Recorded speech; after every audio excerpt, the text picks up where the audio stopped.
I-V-M. Hey, so what do you think Jishnu, Dinkar and I have in common? Well, it's all that we are solid underachievers. But if you like the opposite, which is that of a superachiever, then you should definitely check out the Vishal Gondal Show, where Vishal, the host who I just named and is also in the title of the show, The Vishal Gondal Show, interviews superachievers like Ronnie Screwwala, a great superachiever, Amish Tripathi, another great superachiever. So, if you're an achiever and would like to become a superachiever, then you should probably check out The Vishal Gondal Show.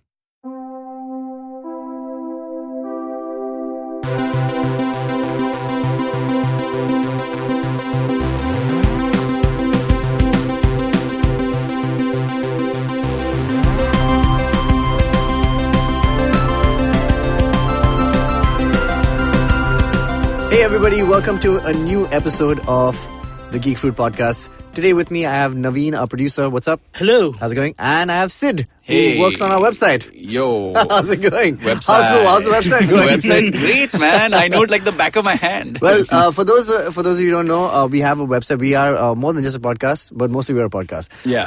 Geekfruit.in, and we have a bunch of new articles coming out. But today we're going to be talking about a show that came out, I think, last month? Yeah. November 17th.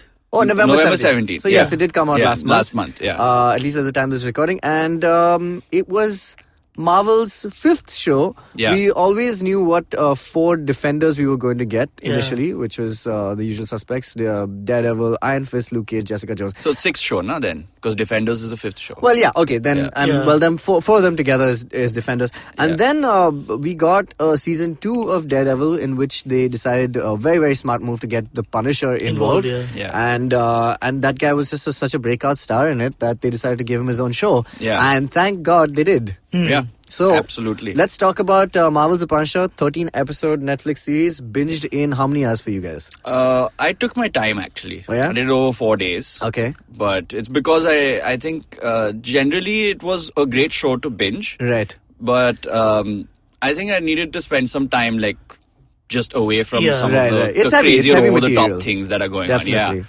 Yeah. I took a week to watch the whole thing. Okay. Because I think what he says is true. Like after every episode, you have to like kind of withdraw in yourself and Right. contemplate on shit. Yeah, Like, because some of those- I think one thing that they did criticize a little bit was the hyper violence, and if you get used to that, there's something wrong with you, right? I think. No, I mean, yeah, the desensitization of public. Yeah, audiences. So No, you fair do enough. need to like take every 3 episodes. You need to take a bit of a. So every I- bit as brutal as you want it to be in terms Yeah. of if somebody's getting cut, you see blood and sinew coming yeah, out. Like that's it's the whole not point. nonsense. I have few comments on that, but I finished it in like 2 days, man. Yeah. I did binge it. I did it in 2 sittings.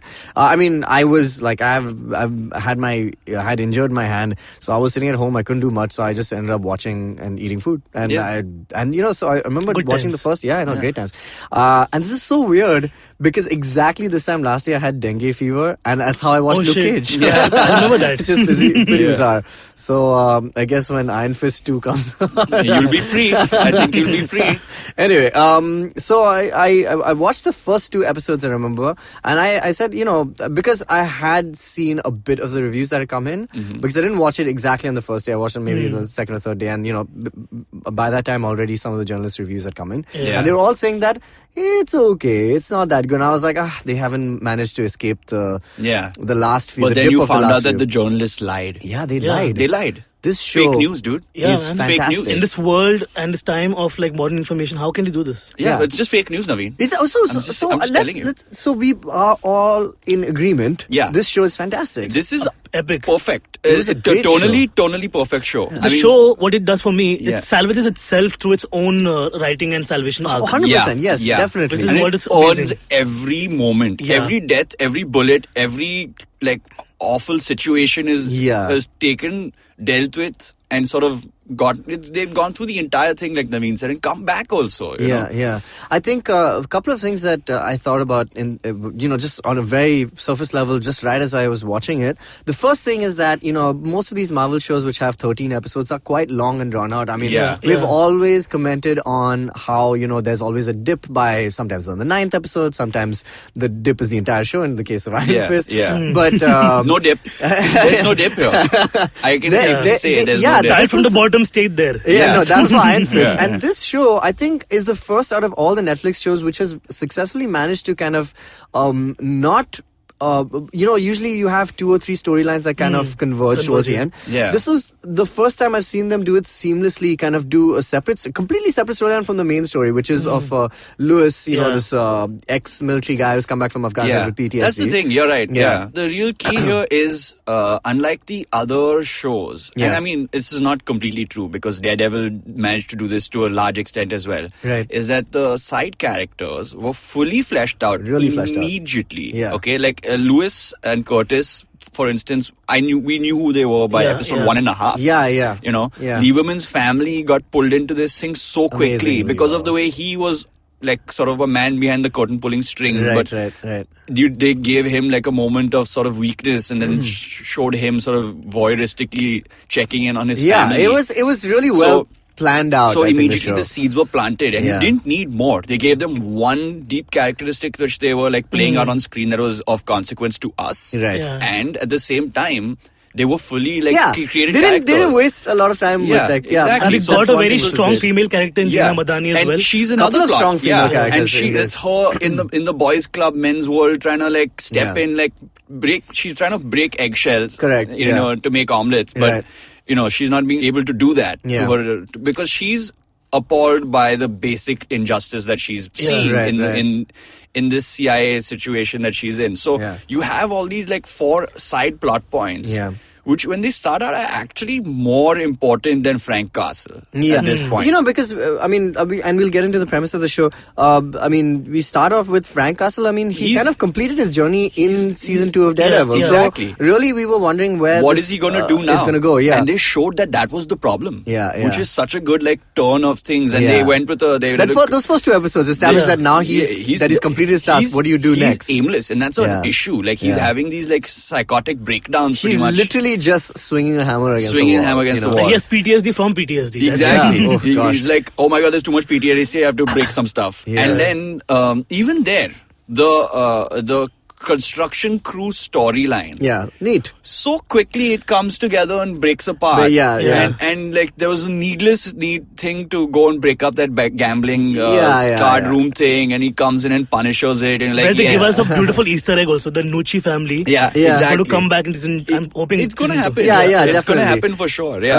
So I mean, I think just a point about all the plot. The separate plots kind of coming together, weaving themselves together. Really well done in this show. That's one thing which I really liked about it. The second thing is that, because I just read, I remember reading all these reviews and I was just watching it, and I felt very solitary, obviously, in watching this, because I was not feeling the collective consciousness of, how all of us kind of say, like, oh God, Daredevil's out, let's just watch it now. And like everyone's watching and we're all texting each other saying, are you on this episode? I felt really isolated, saying that, I don't know if people have started watching this as yet. Yeah, that's true. And so I ended up watching it and I was just like, oh, cool. And then I just said, let me watch it. This is my job. I got to watch it. And then as I kept watching, I was just like, this is really good. I don't know what people are thinking. And then that's when I started talking to you guys. Like, are you guys watching this show? It's like really good. And I said, yes, I am. It's fantastic. And it's just so good. You know how it is for me, for example, I travel so much around for work and comedy.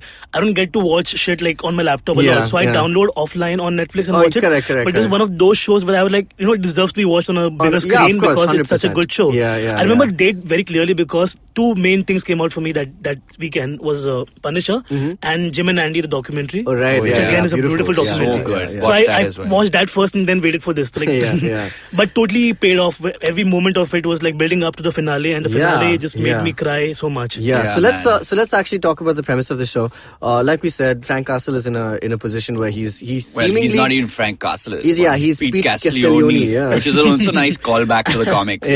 So he's kind of he's so to speak, he seemingly thinks that he's finished with his war path, with the people who were responsible for the death of his family, and at that moment he is suffering from this severe PTSD from his own experiences. And similarly, at the same time, there is a secondary plot which is of Kandahar, and in Kandahar there was an operation, which was a black ops kind of thing, and it was off the books. And basically, a lot of Afghani agents were being murdered for information, and at the same time, this entire operation was being funded by like lots of drugs. Yeah, I mean, this sort of is has always been a very big. Do you think this kind of thing happens actually? No, well, this has been the case with Guantanamo and all these restitution is what they call it, where they send you to another foreign location to torture you because it's not US soil, so US rules don't apply. It happened in Vietnam as well. Exactly. Like Vietnam had inside plantations. That's why these rules really solidified because people were really afraid of this. Like cocaine in the dead bodies of soldiers. Yeah, exactly. That's all that stuff. And then you have this sort of then they decided that look, we got to play dirty to sort of make this work, and we're going to do that, and that's why the killing of Zubair. People, Zubair. And Zubair. Who, as it turns out, is Madani's partner in Afghanistan. And she is obviously appalled by the fact that it's her own agency that killed their own agent and her partner. No, and so she doesn't know who's responsible because, it's off the books. Yeah, but she's certain that it's American intelligence. She's not and sure so she's who come it back is. and now she's working, I'm not sure, she's still working at the CIA. She's at the CIA. And she's been pulled back because, again, she was just needling the wrong people over there on the front line. And they're like, we've had enough of her, send her packing. And what they did was, it's a classic bureaucratic move. It's like promote you up so you can't look down. Which is what they did. And they wanted to make her sort of sit quietly and do office work in America, and she was not ready for it. Yeah, so that's obviously one big storyline. Obviously, it is related to Frank Castle because he was the one. He is in the room, and so there's they an handle that conspiracy. So well. Exactly, there's an intelligence conspiracy, and she wants to pull. But Dina is the Homeland Security, not CIA. CIA is Rollins and Rollins and So, but isn't that part of? I think there are two different branches. So they've kind of shifted her to this department or something, whatever. But in the show, when she joins the office in the States, is she not transferred to the CIA? No, she's always Homeland. No, she's Homeland Security. She was like terrorist organizations, she was taking care of them back in. So how's that Homeland Security? Because you take care of anti-terrorists in Afghanistan, your homeland. I mean, I see. So it's their home now. That's one of those things. In this show, it's something that I had a bit of apprehension to just get into because I mean, American war politics is not my go-to subject for content. Because they're the dominant culture, we have to deal with it. And it's so muddy also, the whole history of... I mean, but what I really liked about it is that, apart from... I mean, yes, there's a lot of, nods towards maybe this kind of stuff does really happen. I'm sure it does. Yeah. But the real emotion behind the story is a very personal kind of story. And, it's still really about Frank Castle trying to complete, it's almost a bad thing that he could have moved on with his life, so to speak, in those first two episodes. He's finished what he thinks is, the retribution for his family. Yeah. But the writers of the show, they were like, no, there's more. Yeah. You still got work to do as a Punisher, Yeah. So, I think the main guy in this was Lieberman. Yeah. Who really set the whole thing off. Awesome, man. What a great actor. The whole thing off, So I think his key takeaway was to show that the tape exists. Yeah. So he gave that to Madani. Yeah. And then on the other end, he found Castle and said, look, I know where you're at. And I have conclusive evidence that the CIA arranged for you to be in the place you were with your family and for them to die. And for you all to die. Yeah. Not just them. So, I mean, just to make the storyline of the Marvel Netflix's Punisher... the Punisher did this, this operation in Kandahar, and then the CIA hires all those gangs to kind of erase his family at the circus. That's what happens in season 2 of Daredevil, if I'm not mistaken. Exactly, right? Exactly. The Irish mob and all those guys, right? Exactly, like a shootout, and they like a shootout, pretty much. Yeah. Well, except in the park. Yeah, Wadala also. Shootout Wadala, correct. Yeah, home side. Never forget. No, but that's the key. So he's got this situation where he now has a purpose again. And it's the purpose that he didn't want to have, but it's that super dark, horrible Punisherness that he has to bring back out. Because he was a living zombie, right? Yeah. That was the whole thing. And then Micro comes in, like Lieberman, and just tips so I'm him so over. glad they gave Microchip a good character, in this movie. Yeah, like in Warzone, he was played by Newman. Yeah, pretty much. And they killed him off. And that's sorry, spoilers, but it's been a long terrible, time. I mean, it was a highly entertaining movie, but for all the wrong reasons. But what was they were like, he did the same thing in Jurassic Park. Maybe we just like that. Exactly. Yeah. You forgot the magic word. All right, we're going to take a short break. We're going to come back and we're just going to dive into what we really thought about the show and what we really liked. And maybe what we didn't like about the show in a minute. Yeah. Maybe. We're from the Daily Pow, a Bombay-specific food and culture website, and we have a weekly podcast called The Powdcast. That's Pow with an O, not with a V. Why is it with an O and not with a V when most people spell Pow with a V? Because it's Pow, not powerful. And some people also spell it with a U. Like Pow, like feet. Yeah. Like Pow Lagu. Yeah, like Pow Lagu. So weird. To listen to more of us and what we have to say about the city and its culture and its food, listen to the Powdcast every week on IVM Podcasts. All right, we're back. We're talking about Marvel's The Punisher on Netflix. Okay, what did you guys think of the show? What were your favorite parts about the show? What's really stood out for you? What emotions really captured you guys? And what did you not like maybe after that? Okay, so I think what they did extremely well was, as we already discussed, was the various story plots. The plots within the major plot. Yeah. Any particular one that stood out for you, like that you enjoyed more? No, not really. Like, they were all so good and they were all so different. True. So there was something for everyone. Even the awkwardness of Madani and her immediate junior, that guy, what's his name? Sam Stein, right? Yeah. How he was just a weirdo. That guy's a great actor also. He's awesome, and that even stuff like that was great. Reminded me of the guy from Luke Cage, this one's partner. Remember? Except that guy was dirty. He was a dirty cop. Remember? Yeah. I can't get my. But then, what was also excellent was Billy Russo, man. Yeah. Ben Barnes, huh? It's been a while since I've been genuinely taken by a Marvel villain that actually finished the job. Great Marvel villain. Yeah. So finally, we got a good one. The only truly great Marvel villains. Actually, this Netflix has given us some good ones. Yeah, okay? Dude, we got the Kingpin. So obviously, we got the Kingpin. Yeah. Then we had. I think the Purple Man was great. Very good. Yeah. And while Cottonmouth started out huge. Yeah, Cottonmouth was good, and I think Alfred Woodard's character, Mariah. Yeah, I think she has the potential now to. Yeah. Yeah. So they were good, but then you know what happened? They sort of broke. Right. In different directions. They broke characters. They sort of split. They literally split them over a whole distance. Yeah. But Russo's turn was amazing, devastating. But I mean, we knew this. We didn't. I wasn't sure. Exactly. I wasn't totally I'll tell you sure. why I knew. I thought Agent Orange just knew he was up to something and was gonna pull him down. But here's because why there was actually no reason for Russo to turn. Like, they didn't need. Yeah, he could have Agent Orange didn't need him, and he said so. So he's like, I can get any guy. But two ways they justified that. I that's think. all. Okay, so one was the fact that Bill Russo is a character. I mean, they set him up quite quickly as this guy who's a very enterprising guy. He's not happy with where he's. He's a very ambitious guy. Yeah, right? he wants to be rich. So straight up, great sex in bed. Yeah, exactly. Yeah, and so straight up, looks like he knows what he's doing. They know that he's going to be somebody who's going to be involved with something that could give him gains later on, right? So it makes sense that he's part of this. The second thing that gave me a clue that he was Jigsaw is because they kept talking about his face, how good looking he is, and it's so smartly written, right? Like this guy is a perfect specimen, right? Dude, I mean, look at him. He's tall, if you don't know Jigsaw, and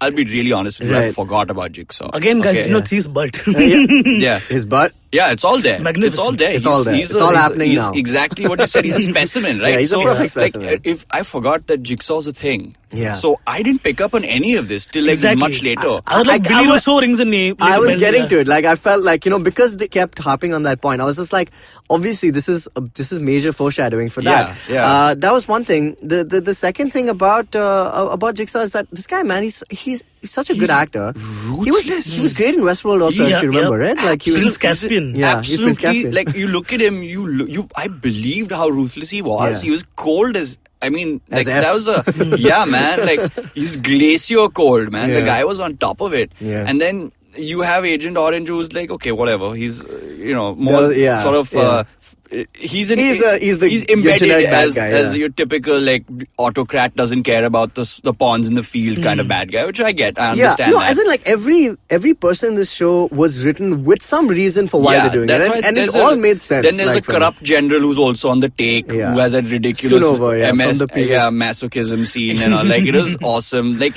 so they have all these like touches of these characters in this show, which just works so nice. So characters were your favorite? Like some of the characters were your favorite? A lot of them were. Even Madani's like so super do-gooder justice thing. Yeah. She wasn't stupid about it. Yeah. She tried to make smart plays, but when they failed, you're like, I thought this was gonna do well. Yeah. And then she got like dumped down because in Frank Castle's own words, damn it, Madani. Yeah, damn it, Madani. I was at the beginning, and this is the thing, I've always had like a love-hate relationship with Karen Page in these shows, because she comes on strong and you're like, what are you doing? This is annoying. Yeah. And then she's like, you know what? I was waiting for you to say it's really annoying, and then I'm going to turn it around and show you this was my plan all along. Yeah, like, so she's like this sort of emotional anchor for Castle. Yeah. And they had this weird, like, almost kiss moment. Which is I love the awkwardness of this show. Wildly awesome. Yeah. Same with they both care for each other so much. Like, he's like, nothing happens to her, I'll kill everybody who touches her. Like, it's amazing. It's because, like, I feel like for him, she's like some form of salvation for his soul. Like he's done enough bad shit in his life. But then he also, like, sort of floats over to Micro's wife. So we'll get to that, and that's also also great. It's amazing. Just to talk about Karen Page for a second, like, I mean, Sid and I were talking about this a couple of days ago. I mean, like maybe a week ago, and we were just like, Karen Page in the first season of Daredevil, she comes in as this really hot blonde, like good-looking assistant, in that typical role. Yeah. And this is spoilers for Daredevil. So, but like the moment she pulls the trigger on Kingpin's assistant, right? Yeah. And like that just changes the game. Yeah. Like it all falls suddenly apart. It's like we're in uncharted territory. And we don't know what her past is. We're like, something's happening, there's something shady is going on. Yeah, for sure. Yeah. The one thing, I mean, that has always given me gripes about, like, this thing is that how quickly she went from paralegal to like assistant, like which was kind of a paralegal to paralegal. Top journalist of the New York Bulletin with her own office and everything. She literally got Ben Urich's office. Yeah. And I was just like, and she's like a hardcore journalist. And he trusted her. Yeah. Yeah, but she's not a writer. Yeah. You can't just start writing. She gave a copy test in the middle, probably. Okay, and that's one thing. And I mean, the other thing, which is key, before we continue on Karen Page, because we can make this a Karen Page show, literally. There's so much ammunition on her. But I'll just stop there because, really, there really is a lot to her, because she has this role which is even more, is even better than Claire Temple in some ways within the. Yeah, her role is far more nuanced. Like it's there's more in the way she there. Brings the character out of these heroes. But I'm saying the key here is she didn't need to. This was the Punisherest Punisher of all time. Honestly, the violence, the fact that he got shot constantly, that he was bleeding all the time, that everyone addressed that he needs to be this like sort of walking figure of death all the time. That this is the only thing he can be now, because he's broken into bits. And you see that reflected in like his two best friends, which is like Curtis and Billy Russo. What different paths the three have taken. But how there could have only been one Punisher. But one lost his leg, one lost his family, one just made millions out of it. But then that just shows you what's up, right? And look at the guy who lost his leg, still hopeful. But such an angry guy. Awesome. Like what I love, beaten up with his own leg. At some point, and then it comes out of him where he's like, "Oh, I wish I could kill that kid." Like, and you're like, "Wow, this guy's human." He's ashamed and remorseful also. Like, he's a real dude. He really is, man. I wish that guy existed. Like, he's one of those characters. Like, I hope he's there. I hope there's a guy like him. There are many guys out there. There are many people like. But I also loved. He was human, like in the sense that he got beaten up by his leg, and now he wanted to kill the guy. Like, he's not a saint, like nobody in the show is a saint, and everyone is fine with it. It's great. And I think even like just to bring back to Karen Page also, I mean, the reason why I feel like she still supports Punisher. I mean, like, she would be the first to not condone actions like this, right? Yeah. But now she's such a morally great character herself. Like, Yeah. she kind of is like, I get it, it's fine. You know, and there's a conversation that she has with, I think, Madani or somebody, and she says, you know, we all accept that Frank Castle is a killer, but we know the reasons he's doing it for. You know, like, we know he's killing the bad guys. And she's like, and I'm okay with that. You know, and you know, we were not taken on that same Punisher trope of is a vigilante good, is a vigilante bad. I'm so glad we didn't do it. And we didn't. I'm glad we didn't get into it. Because it was not out there. It was for once, it was a superhero show without the trappings of how does the public feel about this. The public had to feel about a totally different... Yeah, the public had to feel about a totally different guy, which was that Lewis guy, that crazy cat who just... Yeah, and I want to talk about that because when you ask, like, what's the most standout arc for this, the Lewis arc is genuinely the most, it's scary. Makings of a mass murderer. Yeah, because it's real right now. It's happening in America. Super and real. Brought out the whole NRA conversation, the guns and everything. I mean, so that's why this show didn't even get promoted as much, right? Because right about the time they were supposed to do New York Comic Con, the Las Vegas shooting happened, and so they pulled it out. And you know, and a lot of the criticism that came for the show saying that, you know, it's a lot of gun violence, and we don't know, and Punisher doesn't know what to say about gun violence. But I don't think that's what the show is about, man. No, but you know what they do? They do talk about violence. They do talk about guns. Karen Page comes out and says, if I don't have a gun, I'm kidnapped every 5 days. How am I going to make it out of here? Yeah. And the Senator's whole angle is that only. The 10th episode. That bottle episode. Oh my gosh. And this is the thing with the Senator. He doesn't capitulate. He goes slowly down, tick by tick, and goes... Okay, now I need protection with guys with guns who shoot on sight. Yeah, there's a lot of irony there. And they keep catching him out on that. Then Karen Page also talks about it. Then the shooting happens where he comes in and he's like dealing with Lewis, and the Punisher comes in to save him again. And he's like, he gives the wrong account. That episode, by the way, is the best episode where it's backwards. That backwards, that bottle episode is so easily when I was watching it, however, it was a little icky for me. I was just like, this is a cluster of an episode. But the more I understand the narrative behind that. Yeah, it was that Rashomon style. It was cool. It was. It's exactly what you said, Naveen. It bailed itself out in the end. Even that episode. Like literally everything in the show is never finished. You know? Yeah, it worked perfectly for me. Like the moment, I mean, the ending where he kicks him into the thing. Dude, it was guy like blows. so well written and cool. So that's what Lewis made me like. So all the scenes where he was, if he's building a bunker in his backyard, or he's killing that other guy who's a fake patriot. I was so frustrated with the character. I'm like, what are you doing, Lewis? All throughout the episodes, and I was like, okay, so this character genuinely brings out this angst in me that I'm like, you know, I'm concerned about him, but I also want him to die. Yeah. Did you think in the beginning when you saw Lewis in that arc, did you think that this guy is going to be a terrorist at some point in the show, not right? At all. And like you can see that journey, right? They That's spent insane. so much time on him, and it was all worth it. It was all worth it. The best part about him was it was literally making of a mass murderer. It was literally everything, and whatever the criticism is, whatever they say about this film, this series tonally, or what they're saying about how this is inappropriate for America right now, this shows literally a mirror or a guidebook of how these guys are made, man. Like this guy, the best thing is what they've done is they've humanized this guy. His dad you is still like, feel bad for him. Like, eventually. Tu kitna acha hai, and all that. He's like just literally like saying you're a good kid. You've done everything right. When your mom died, I raised you, and you did all this correctly. And then he almost shoots his dad. After he comes back killing from the murder, that fake patriot guy, puts his hands behind his back to not show his dad the blood. Like you know, there's so much, and his dad is like throughout going, "Don't worry, son, I'm with you." I think things are going to look up, and this is already after he's killed. And he's like, "Dude, they'll recognize you. They'll see how you're a good person and what you've done for society." And everybody knows that's not going to happen now. You know, it was tragic. This guy has been already like he's played Lee Harvey Oswald in a biopic. Oh, okay, so it's kind of used to that deranged. It's great, and even the shot he had at what do you call it, Russo's company, and he was doing really well, and he thought, wow, I'm going to do so well. But the soldiers all knew, like, dude, this guy's a loose cannon. You know, Curtis goes over there and sabotages it. I love that whole interaction. And he's just like, you messed it up for me. He's like, if I think you're like crazy, I'm going to tell somebody. Dude, it's different in real life, but when you're out there, we know what it takes, and you don't have it anymore. Like you've got problems, and he addresses it. So it's not. So even when you think that this guy has, you got me kicked out, I'm gonna put a bomb on you. Yeah, exactly. And it's like, even though we know that I had a shot and you sabotaged me, I have to do this now. I have to take all of you down for this. Yeah. You know, it was going well, and you don't believe Lewis. Because for once, like, the underdog should have just stayed there. He should have just gone on to do something else. Yeah. Until the very end, when he's still losing his mind in the freezer. Yeah. It's just like you start sympathizing with him, like, oh my god, this character is broken. But because he went through all of this, and you can sympathize. You see it. But, I mean, you can't condone it. It's like, that's the whole thing of the show. It's like, you know, you see all these people doing terrible things.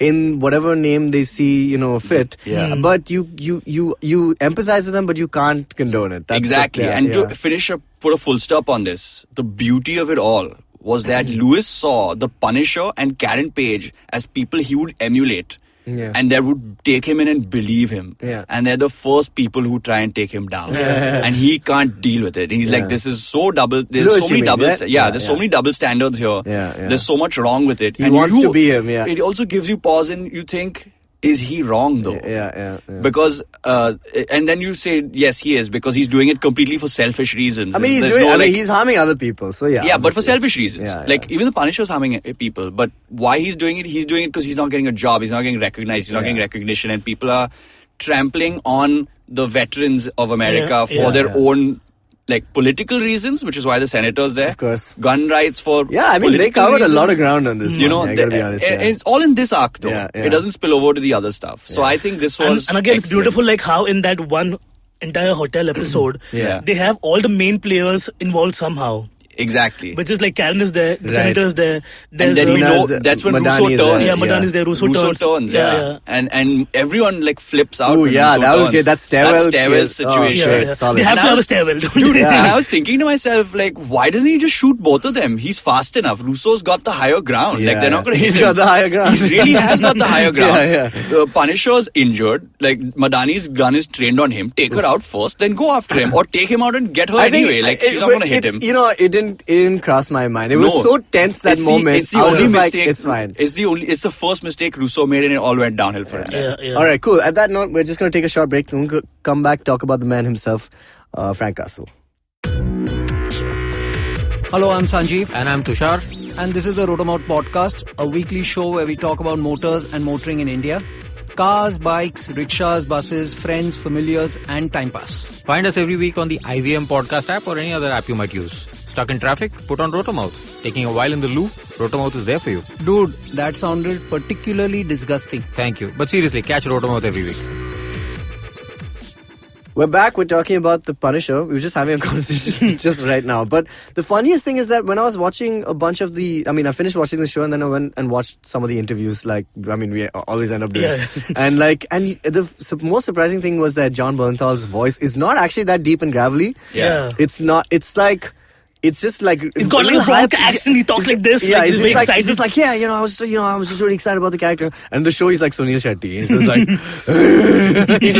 that's really what he is. Much better. Dude, Sunil Shetty in Mohra. If there was a spin-off series, that was going to be the Punisher. Why not? I keep talking about the Ma Shakti scene from Border. Yeah. Oh yeah, dude. Exactly, dude. I think we have a great idea on hands. We can cut up.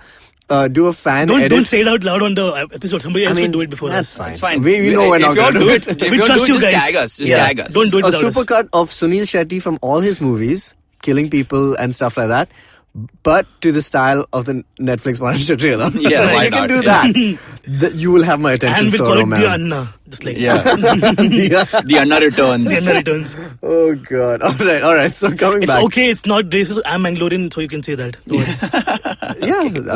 didn't even think about it. Yeah. We You have did to be not. PC about these things I mean, nowadays. isn't he also? I'm from South India and that's racist. From I'm the from Kerala. South. Yeah.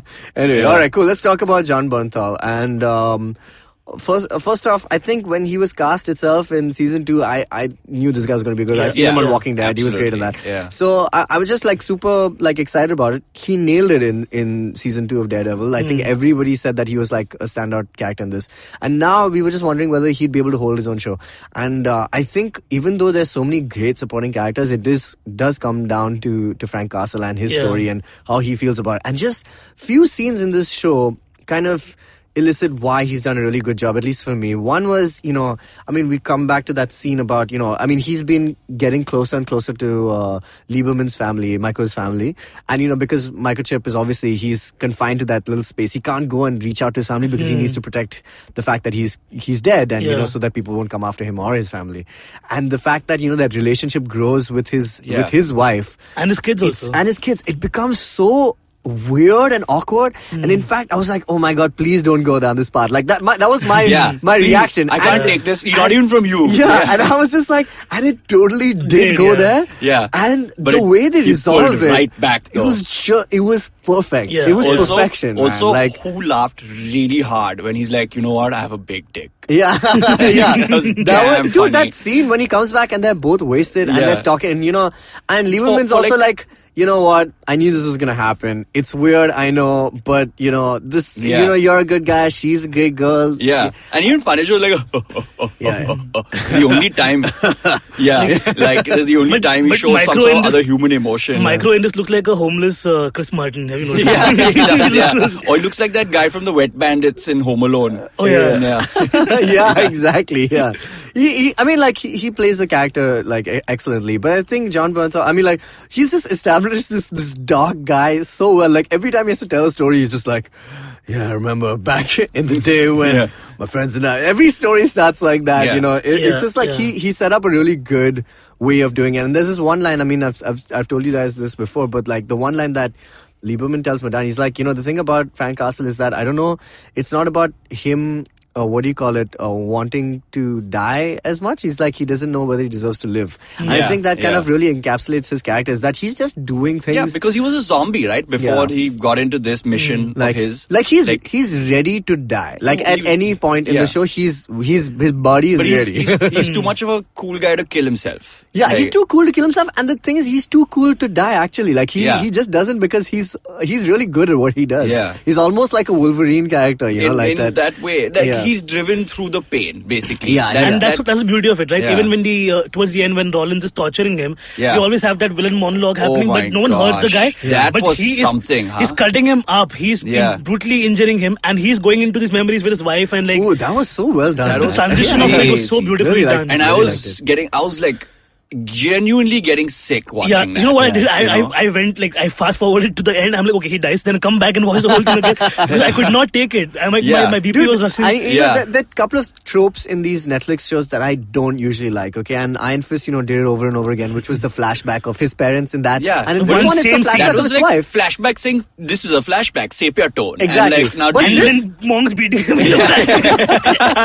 Oh, God. Iron Fist is just completely the opposite. And in this show, we have this flashback. We don't have real flashback because his wife doesn't actually die that way. No, she doesn't. Yeah, but and then the guy, and they do it periodically, and when the guy finally removes his mask, it is Frank Castle, just to say that he is responsible. But this is the key, right? This guy is so injured mentally. Like, forget physically. Physically, he reserves the right for his body to get busted open for whatever his mind can't take anymore. Right. And what he does is he remembers like a human being, which is literally exactly what you want to remember. It's like, it's not like he was lying in his bed and there was white all around. That's how he remembers it, because he doesn't remember anything else. He just wants to be in the bed with his wife, or he remembers that thing on the boat with his kids because there's only the three of them, and he wants to tell a dumb joke or whatever. Yeah, the nice thing about it is just that, like I usually... we've seen this trope before that, somebody is like almost about to die and they remember somebody and somebody saying come back. But that's like perfect lucid clarity. Yeah, very well done, even though I've kind of seen it before, just really well executed. I didn't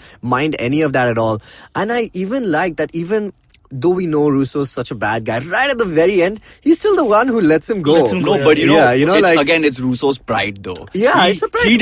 He got told basically by Rollins to go sit down. You are my dog. Never forget. Exactly. And if you think you're anything else, we'll see. And Russo probably also knew this guy's gonna take me out. Like he's like how we've done it with everybody else. Yeah, give Frank this one thing. Isn't that Rollins will end his relationship give with Frank him. this one thing, I'll shoot him anyway, right? What's he gonna do after this? He's not gonna come at me with it, like he's dying. And the way he kills him, oh my god, like that's vengeance personified. In the way he pops his eyes. I mean, God, but, I could have only watched this character do this. Anybody else doing this is over the top, unnecessary, and just gore for gore's sake. Yeah. This was the Punisher at his it's just like straight out of the comics, though. Brutal, Like primal low. Yeah. No, even in the comics, the only comics we're all thinking about is Punisher Max. I'm just talking about Punisher, level, even in like Civil War and like some of the normal stories which he's in. But those are all like shoot to kill. Yeah. But Punisher Max, in the Max imprint, was disfigurement. Yeah, all the gore as far as it gets. As you can't see, and this show didn't hold back anything. Anything. That's my biggest complaint with Warzone. Like, even though I like Ray Stevenson back then as the Punisher, there's only one scene where he punches a guy through his face and like makes a hole in his face. Come on. That's the only good thing about that. That was outlandish. But that's cartoonish. No? Yeah, it's almost but still borderline. That guy can punch through people's face, man. You can trust him for that. Ray Stevenson, yes. But so I think. Just to bring it back. So I think a couple of those scenes that kind of really bring out his character really well. I think that, and just the fact that he's still like a nice dude. Like he's looking for some kind of redemption through Karen Page, through this one's wife, Lieberman's wife. So I think there are moments that he. Tejas, I don't think he wants redemption at all. I mean, like he can see. It's like it's like that awkward kiss with dude. It's that awkward kiss with Karen. Yeah. It's like he's kind of good. He doesn't even know what to do with himself. It's like he's kind of doing it, but he's just like no. And like all that he knows is how to defend or attack. He doesn't know how to express the man Frank Castle died with his family and in Kandahar. What's left now is that highly trained Marine who does not give two shits about people. Yeah, very exactly, true. And that's on the thing. point. So he does not have redemption. It's everything we've talked about is basically that. He's here to die the right way. He's just not dying. Yeah, because he's too good. Because he's too good to die. And his mind is too strong. And Rollins even says, "No, why won't you die for God's sake?" Yeah, even when he pulled the micro stick on Rollins and stabbed him, I thought that was awesome. Yeah, I thought he's gonna kill him now only, but then they made sure it wasn't a cheap death. He stabs him. And he still doesn't give up. He's just like no, and he ties him back again. He's just like but I got you. Only that's damn brand with that is that like Madani's father's doctor. They mentioned that in the second episode. Then when he's dying, we don't know who the father is, but like then they and the mom is a typical mom. Like, why are you getting involved in this? Huh? Why are you bringing to my house? Especially like a known terrorist. Like you're bringing him into our house. I think Madani was cool, man. The Madani arc, I think, is the only thing that really didn't end too great for me. What does it end with? So she gets cleared of everything. Right. The boss, Rollins' boss, is just like, "Ha, chalega," and the guy Raffi is basically he's like her uncle or something. Something. There's some relation there. No work gets done with him. He just goes, "Arey, why are you fighting with everybody?" And tries to mediate everything. I'm like, what is your actual job, guy? Like, are you just here to like make sure no one fights with each other? I mean, like his character seemed like somebody she just needed to kind of play against. And this whole public thing of this problem with the intelligence agencies gets swept under the carpet like nothing happened. So that's one thing. And the second thing is that I mean, I figured out why it happened that way, but basically the last standoff between Billy Russo and the Punisher at the circus, same place. The great park, scene, the park. awesome. The park. What else? Great scene, love it. And the thing is that he messages her or something, and he tells her that this is about to go down. She gets there and she gets shot and then boom, she's out of the scene. But damn it, Madani. But it's good because she's gone. Everybody, like the cops and like everybody comes there to see what's happened. Otherwise, it will just be like a normal like thing that happened in the park, and then everyone gets. So let's out of talk about the final fight, please. I have been waiting to talk about. Let's talk about. Let's close this episode by talking about the final. Okay, fight. so we all know that Billy Russo is Jigsaw, and I was just like, how will they tear his face? Oh, gosh. And then first he gets shot right in the left cheek. Yeah, that was awesome. I thought, okay, cool, that's something. And they're like, oh my god, he shot my beautiful face. But it had to be. Through a mirror. It had to be a mirror, right? I mean, that's just the ultimate poetry of violence. Do to you. Look at yourself. Now you can't because the mirror's in your face. Pushes him against the mirror and then like just like brushes him against the mirror. Oh my gosh. So much cringe, for me, that was like the high point of like violence in the show. Just like shards really of... that and not Rollins' death? Rollins is paid off very well. He deserves it. You wanted to see his face cave in a little bit, It's fine. But this was just like... that guy, he deserved it, but this was kind of unnecessary. He could have shot him and killed him, and it's done. But and he had friend also. His friend. Here's your origin story, go. Here's your origin story. And I love that they saved it for that. Just shaved him like Parmesan cheese. Exactly. And the other thing is that it's the final thing. Is saying that, you are incapacitated. I've defeated you. Yeah. But because you're such a smug son of a bitch, I'm going to make you never forget that. And boom, he kills him. Yeah. He gets him. And then everything ties itself up, which is kind of okay on the Frank Castle end. You always see that happen in the... it's always in the 12th episode that the show ends. And then the 13th episode is like 20... is the epilogue. Epilogue of the... But here they had the final... the first half of it. And then the second half, it's going to be just like... Yeah, I think he's done, man. I don't think there's going to be any more Punisher. I really don't. Obviously, they show Billy Russo in the end. No, they do. I mean, that's in the event they want to set it up. But then they show him like hanging with Curtis, and I think that's like, a much nicer, concerned, more peaceful end. It's a nice ending for Punisher. I think Netflix has also realized like it was an excellent show, but really people don't want this kind of violence and this kind of stuff. Like, why are we barking up this tree after all? Or they might just Mark Ruffalo him and just put him in other shows. I think that might probably. happen. I think that'd be better also. And like the way he shows up right at the end of season 2, where he just picks off the hand. It was like random, but it was cool. For all you know, the CIA was funded by the president, and now he has to go after the president. Like, that's what I'm saying. They can always keep the rabbit hole. Of course they can, but it's like 24, right? How many things is Jack Bauer? I don't care. I want more of this. I want more of this. I do, but they have to find a really... You're right. Actually, I haven't thought about it. Fine with it, man. They put a nice bow on it. They did. Good. They actually have concluded a great story for Punisher, which started in Daredevil and ends in exactly. And when you really pull out and look back at the entire thing, and you realize that scenes like the ones we talked about are perfect and great and all, but if you really can't watch that kind of violence, then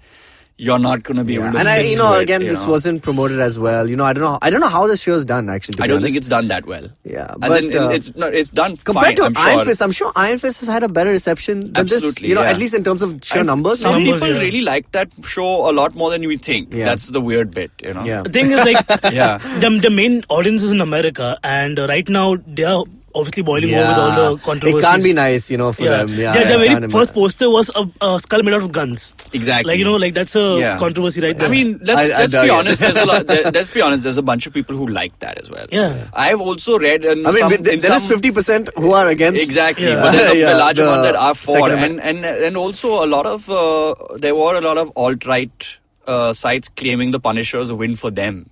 So that's the kind of stuff you as Netflix don't want to be a part of. They don't want to be, they don't want to touch that. It's all that rhetoric of, look, with guns we can clean up the mess and, we can take things out from we can, I think that's empty that probably why, out. Stephen Lightfoot, who wrote the show, I think he's done a great job, particularly because while, yes, there are lots of themes which are very relevant, but, they've tried very hard to make it a personal story. Ultimately, Frank Castle is the story of a man who loses his family. So I think they've done really well on just diving in on... But Tejas, that's never been the problem, because even that sniper movie with Bradley... American Sniper. That's a true story. But then it's the same thing. Like, I love my family, and there's so many things with him going back and doing that stuff. And even this show, Karen Page has a really good reason to have a gun, and the senator is such a loser. Look at him, he doesn't understand the common people, and they've painted themselves into a little bit of corner in that sense. But they've like, you can't agree with some of the things that the show says. The problem is that the Punisher is the show, right? Exactly. Like, the show is called The Punisher. Exactly. It's not like the show is Kingpin and then you need a Punisher to kind of take that out. It's like, this is a show about the guy who uses guns. Exactly. It's not a show about who uses guns to kind of save other people just for... But that's exactly what people are saying, right? Yeah. Do you need a Captain America? Like, what is he saving you from? You are the world now. Yeah. And do you need a white guy playing Doctor Strange? The rest of the world has caught up with this now. Why is everyone white and from Brooklyn? Correct. So these are all the questions. Stephen Strange is American. Yeah, he's from Queens, dude. Exactly. As usual. That's what I'm saying. No, he's from Brooklyn only. Brooklyn, But my point is, because there's 5 Jewish men writing in New York, they're going to write about what they know, They're not going to write about thinking about the rest of us. Yeah. So, but the thing is, again, now times have kind of changed. This show has touched upon things which are unsavory. There are themes which are not, they don't quite belong. But you know what? Let's just put an end to it. Just like Stallone did with Rambo. He went super violent. Loved it. Went down and begun blazing. Guns blazing, literally. Did everything he could. The goriest, worst Rambo movie in terms of violence. I loved it. And we all loved it. And we said goodbye to a character that is probably not going to come out again for a long time. And I think that's why I want to end it with this thing. Like, okay, this was all there. I acknowledge it. But you know what? The world is a muddy, dirty place. And we don't know who the heroes are, who the villains are anymore. And that's the reality we live in. So let's just accept that. And from a very fictional point of view, I feel even Westworld included, both these shows I feel can end with the singular season and it's good. Like it's fine. So perfectly. I can't speak for Westworld. Because I already mentioned, remember the Nucci family is done. So they can find that kid who was involved in that robbery, find that he was working with Frank Castle and then get after him also.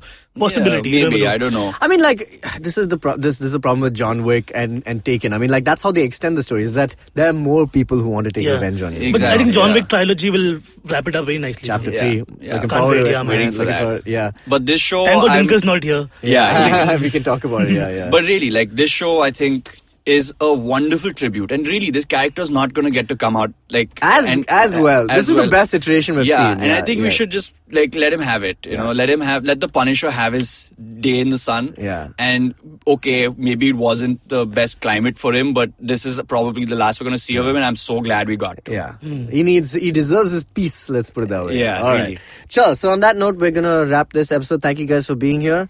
If you have any thoughts on The Punisher and any of the other Marvel Netflix series, you can write into contactgeekfruit@gmail.com. We did get some mail, but I think Jishnu and Dinkar can handle it in the next episode. Damn it, Tejas. All right, see you later, you nerds.